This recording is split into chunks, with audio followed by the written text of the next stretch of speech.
It's Saturday morning and I'm heading down to my local park run. But this week, I'm not going to be running.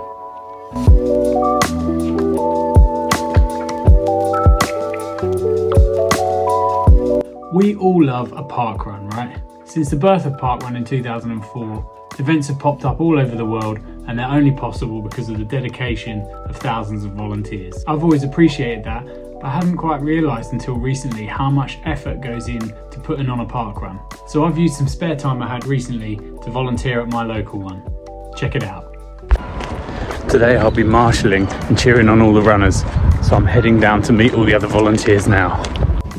Volunteers usually meet about 45 minutes before the start of the run, just to get the course set up and go through anything they might need to make the runners aware of. When I got there, I sat down with that week's run director to talk about what goes on behind the scenes to make Park Run happen every week. So I'm here with the Exmouth Park Run director, Nick, and I just wanted to see if you could talk to us a little bit about what directing a run like this involves, what it takes to get an event like this going every Saturday. At Exmouth, there is a phenomenal team that work right through the week, and the level of organisation which then supports the run director is fantastic.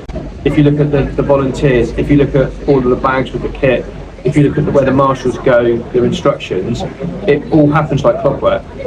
We also discussed some of the regular volunteers whose dedication makes Park Run such a success.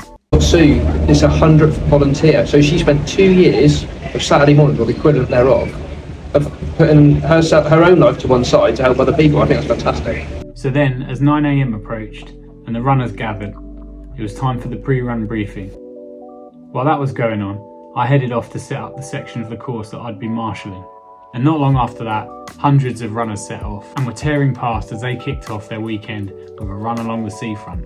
After the run, I asked Nick how people can get involved in helping out, and we talked about the benefits of volunteering. So outside of Exmouth Park Run, if people are thinking about getting involved in Park Run, where should they go first? So I would suggest the Park Run website is a good place to start.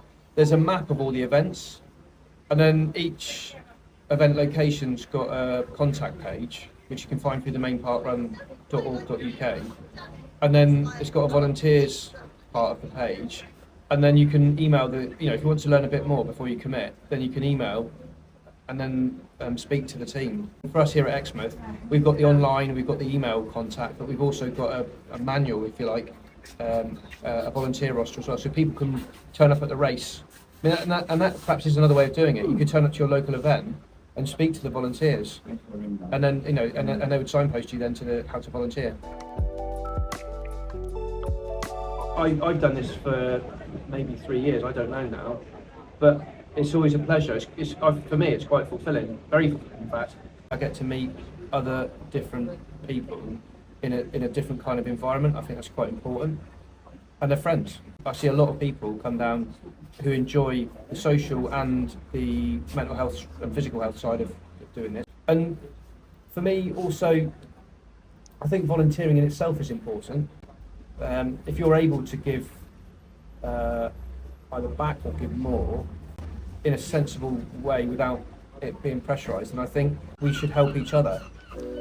So I've come back to the garden for a post-park run pastry and a coffee. The cannoli is so good. I've volunteered a few times at Exmouth Park Run now, and there's such a broad spectrum of inspirational stories from people that take part in Park Run, both volunteers and running.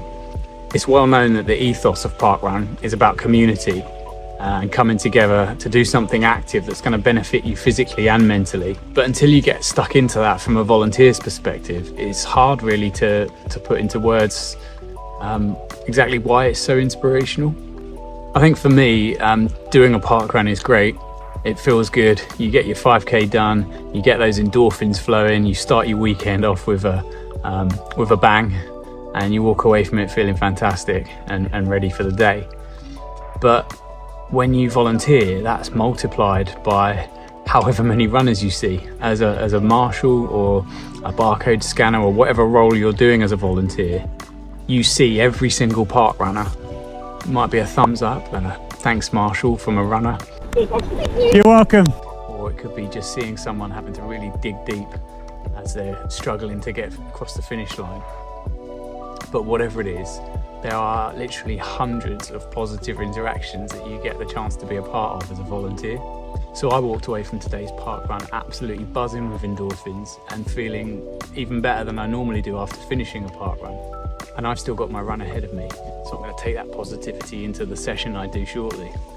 So yeah, if you can, I would massively encourage all of you to volunteer at your local park run.